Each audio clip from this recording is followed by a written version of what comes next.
6 और 7 मई की दरमियानी रात भारत के ऑपरेशन सिंदूर के बाद पाकिस्तान बौखला गया है, परेशान हो गया है कि अब करे तो करे क्या।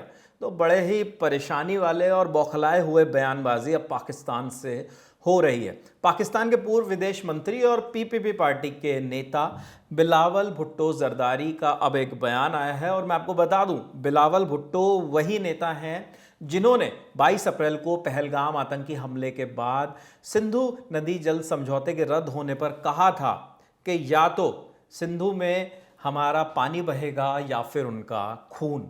ये बयान उन्होंने दिया था और अब वो कह रहे हैं कि एक स्काई न्यूज़ से उन्होंने बातचीत की है जिसमें उन्होंने कहा कि पाकिस्तान ने बार बार यह स्पष्ट किया है कि उसका स्थिति में कोई हाथ नहीं है और उसने हर बार निष्पक्ष जांच की पेशकश की है, लेकिन भारत ने इस पेशकश को नकारते हुए आम नागरिकों को निशाना बनाया।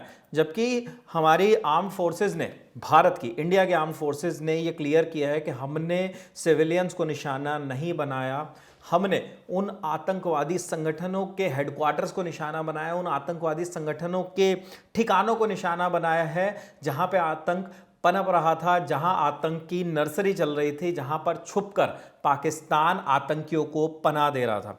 उन्होंने आगे जो कहा है उस बातचीत में वो मैं आपको एग्जैक्ट पढ़ के बताता हूं। वो कह रहे हैं कि पाकिस्तान भारत सरकार की आक्रामक धमकियों का बार बार शिकार रहा है। हमने हर बार यह स्पष्ट किया है कि हमारा कोई दोष नहीं है और हमने सभी आरोपों को निष्पक्ष जांच की पेशकश की है। दुर्भाग्यवश भारत ने पाकिस्तान की इन पेशकशों को ठुकरा दिया है और इसके बजाय निर्दोष नागरिकों को निशाना बनाना शुरू कर दिया। पाकिस्तान संयुक्त चार्टर के तहत उत्तर देने का अधिकार सुरक्षित रखता है। अब ये आखिर में ना, इस बातचीत के आखिर में वो बिलबिलाते हुए जो है धमकी भी दे गए हैं। मतलब उन्होंने कहा है कि संयुक्त राष्ट्र चार्टर के तहत जवाब देने का अधिकार उनके पास सुरक्षित है।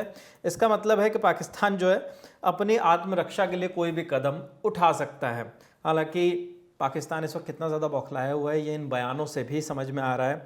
और बिलावल भुट्टो जरदारी खुद जो ये बातें कर रहे थे कि या तो सिंधु में उनका पानी बहेगा या फिर हमारा खून, इस तरीके की बयानबाजी वो कर रहे थे।